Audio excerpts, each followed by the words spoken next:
আমার রিলসটা দেখে আপনারা বুঝতে পারতেছেন যে আসলে কি নিয়ে আমি রিলসটা শেয়ার করতে যাচ্ছি। হ্যাঁ, এটা হচ্ছে হুইপড ক্রিম, কেক বানানোর প্রধান উপকরণ।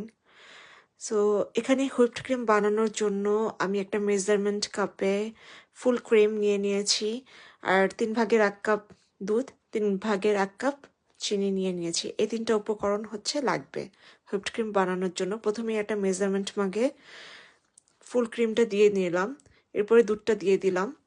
এরপরে যেটা করব সেটা হচ্ছে চিনি মিক্সড করব।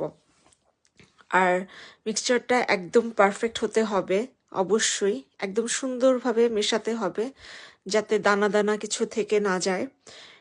সো আমি এখানে সুন্দরভাবে মিশিয়ে নিচ্ছি। এরপরে যেটা করব সেটা হচ্ছে 1 ঘন্টার জন্য রেফ্রিজারেটরে রেখে দিব।